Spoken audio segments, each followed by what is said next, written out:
my name is Nick Harris, and in this video I'm going to show you how you can validate and modify data using server-side scripts in Windows Azure Mobile Services.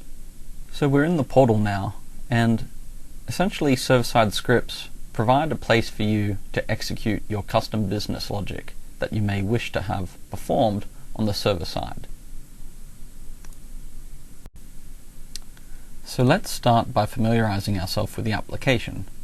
Now this application is the simple to-do list application, which some of you may be familiar with. For those that aren't, basically what it does is it provides a simple task list functionality that persists your data within mobile services. So I can say my task. There's my task added, and you can see that that's added with an ID of 1 within my mobile service. I can say my task again, and there's my second task. Now, most application developers will want some form of validation, and those application developers that are building applications that both capture data on a client application and persist it in a service will typically perform validation on both the client and server side. What I'd like to show you is how you can perform this validation within your mobile service using server-side scripts. So to do this, we can return to the portal, and here's my associated mobile service. I can click into NH to-do list, select data, and the to-do item table. Now you can already see there's my tasks which we added. If I come in and select script, this is where I can actually implement my own custom business logic that'll be executed on the server side. Now this is executed prior to the operation being completed. So in this case, I can write code here that will execute prior to my item being inserted. And likewise, you can write your own business logic using server-side scripts on any of the insert, update, delete, and read operations. So let's take a look at this, and perhaps for my scenario, I'm going to validate that if the task is less than 5 characters long, then it's an invalid task, and I want to send back a message to the user about that. And if it's valid, then I want to insert the item. So let's have a look at our parameters here. We've got an item parameter, and that's basically the entity that you've pushed up to be persisted. We've got a user, and this represents the authenticated user, and we've got a request that allows us to do things like write to the response stream and also execute the request. In this case, request.execute basically means insert the item that was passed up. But let's add our logic here. So let's say if our item.text.length is less than 5. Now you may be wondering where this text property is coming from. Well, that maps directly back to my entity that I'm passing up to my mobile service. This is my text property on the item. So now I can say if the length of that text is less than 5 characters long, then what I'd like to do is say that's really invalid. So let's say request respond, and let's say that it's a status code of bad request. And let's provide our error message here. Be 5 or more characters long. So that's that. Now, so we're going to pass back an error, but I don't want to actually save that item if it's invalid.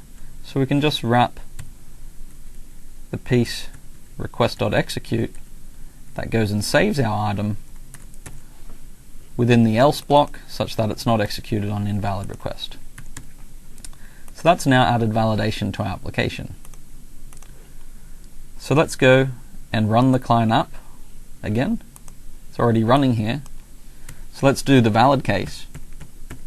So it has to be 5 or more to be valid. So there's a valid item. Let's go to less than 5. Now we should see it break, and there you can see that it's responding saying the text should be 5 or more characters long.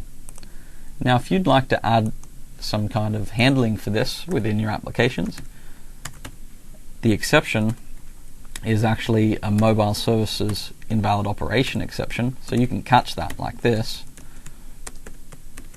Then within the catch block you can go off and perform your own handling utilizing that response. And within this there's e.response,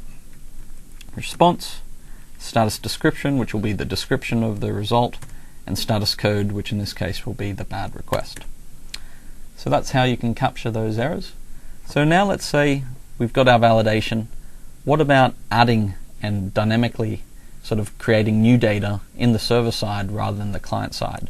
So most applications that are persisting data through a service tier typically require things like a created at date. So let's go back to the portal and see how we can do that. It's quite easy to extend your data model to add these new properties or fields.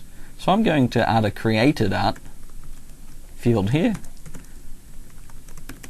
So this is going to have a created at date now every time that we insert a new item.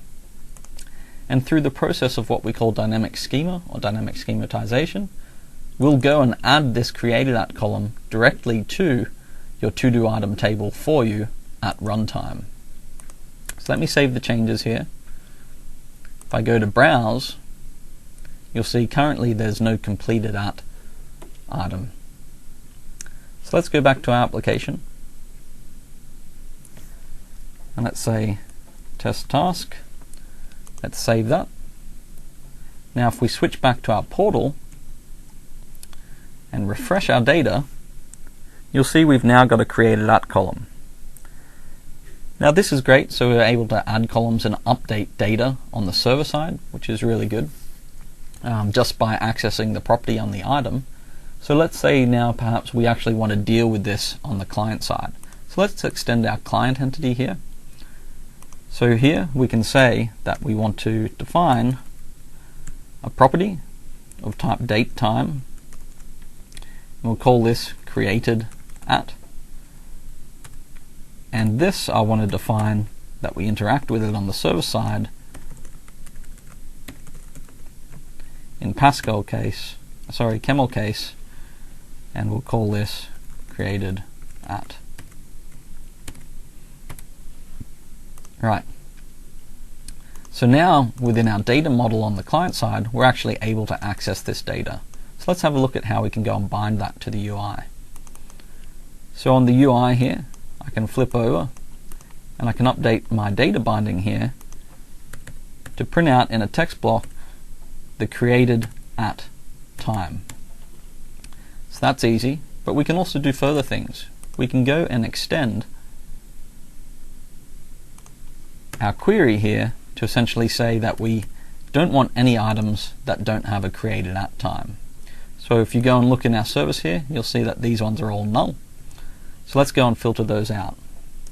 So we can say and to-do item dot created at is not equal to null. So when we refresh the list of items, we're only going to get items that basically have a created at time. Let's run that, and now you can see that there's only the one item there, and you can see the created at time as well. So that is basically how you can go and add server-side script to execute your custom business logic. In this case, we added server-side script to go and perform validation, but you can use server-side scripts for a number of other things. You can perform HTTP requests, so you may want to call out to another third-party service and retrieve some data, or invoke something externally. You may also want to perhaps send push notifications, or do a number of other things. So I hope that was useful. The last thing that I'll leave you with is a little helper here that some people actually don't know about, and I think it's quite useful when you're writing these server-side scripts. There's contextual help here. If you click on that, it'll actually bring up a whole list of help that basically shows you how to go off and do things in scripts. So we can do things like modify the request, validate data. This is the example which we just did then. A little bit different in this case. Read and write data, authorize users, send a HTTP request. It's essentially a nice place to have a quick reference and see how you can do something, and then grab it and get started in your own code. Thank you for watching.